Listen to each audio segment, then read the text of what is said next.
Karen's smirk could curdle milk, but the courtroom wasn't buying it. She stood there, clutching a box of stolen war medals like a kid caught with candy, thinking she'd talk her way out of anything. The air in Willow Creek's tiny courtroom hung heavy, thick with the kind of silence that chokes you before a storm. It was a Thursday, the kind of gray day where the world feels like it's holding its breath.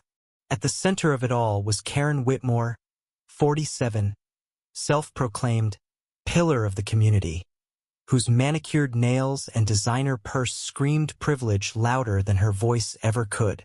Across from her stood Tom Hargrove, a 72-year-old Vietnam vet, his weathered hands trembling not from age but from a fury so deep it seemed to carve new lines into his face. The medals, his medals, tarnished but priceless, sat in a battered tin box on the evidence table, their dull glint a silent accusation. It started 3 months ago at a flea market on the edge of town. Tom, a man who'd carried shrapnel in his leg and ghosts in his heart since '69, had set up a small table to sell odds and ends. The medals weren't for sale. They were his father's from World War II, his own from Vietnam, and his brother's who never made it back from Kisan. They were there for display, a quiet tribute to a family that bled for their country.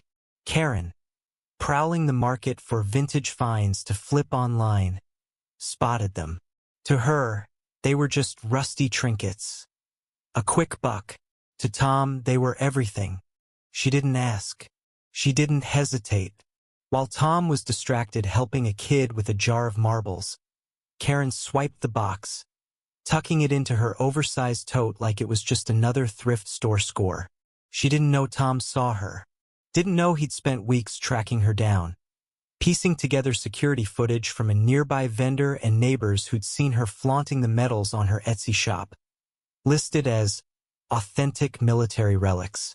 She thought she was untouchable, a queen of her own little kingdom where apologies were for suckers and consequences were for other people. Now, here they were, in front of Judge Clara Benton, a no-nonsense woman whose sharp eyes could cut through lies like a hot knife through butter. Karen had spent the last 10 minutes spinning a tale so flimsy it was practically see-through. "I thought they were abandoned," she said, her voice dripping with rehearsed sincerity. "I was going to donate the proceeds to charity."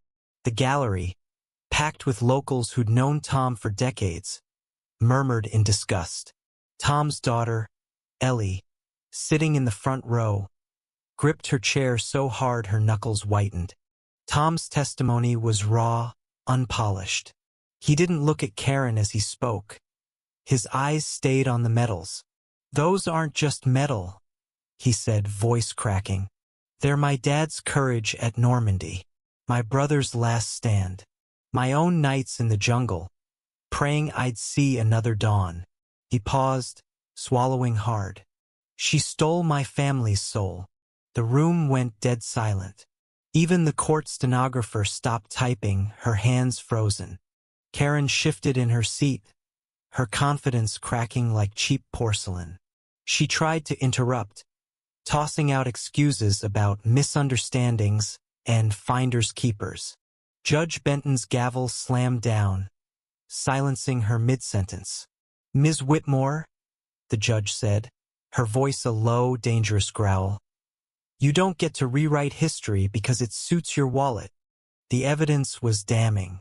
Security footage showed Karen's deliberate grab, her quick glance to make sure no one was watching. Screenshots of her Etsy listing boasted about the medal's authentic patina, priced at $250.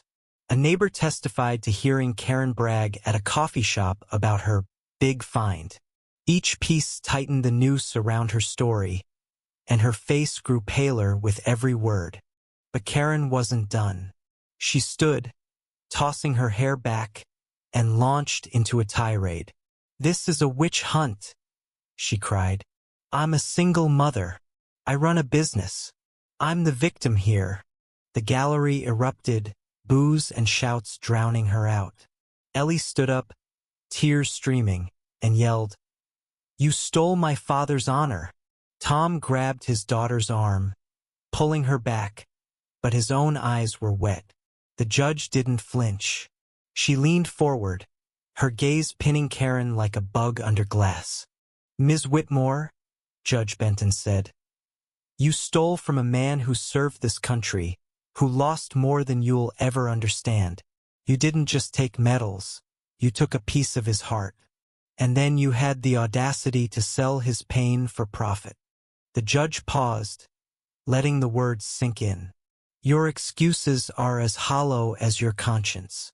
The room held its breath as the judge delivered her ruling. Karen would return the medals immediately.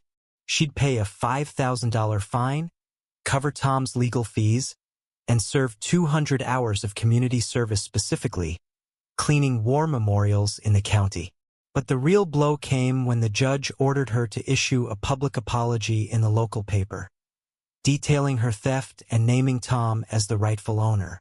"Let this be a lesson," Benton said, "that some things are worth more than money." Karen's face crumpled, not from remorse but from the humiliation of being exposed. She muttered something under her breath, but no one cared to hear it.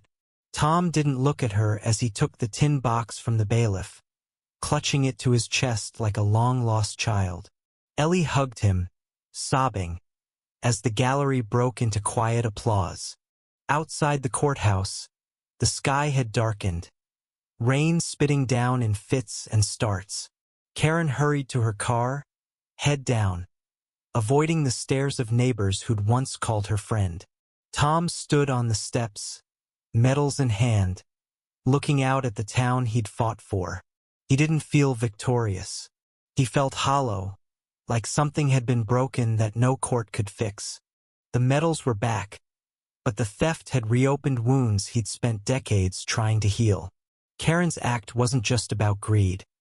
It was a betrayal of trust, a reminder that some people would sell your soul for a quick buck. The town buzzed with the story for weeks, splitting into camps: those who pitted Karen's mistake, and those who saw her as a symbol of everything wrong with a world that values profit over honor. As Tom drove home, the tin box on the passenger seat, he thought about his brother, his father, the men he'd served with. He'd fought wars overseas, but this one, in his own backyard, hurt differently. It wasn't just the medals. It was the idea that someone could look at his life's pain and see nothing but dollar signs. The rain fell harder now, blurring the road ahead. Tom didn't know if he'd ever feel whole again, but he had the medals back. That was something. Maybe not enough, but something. What do you think? Does Karen's punishment fit her crime, or did the judge go too far? Share your thoughts on justice, honor, and what you'd do in Tom's shoes.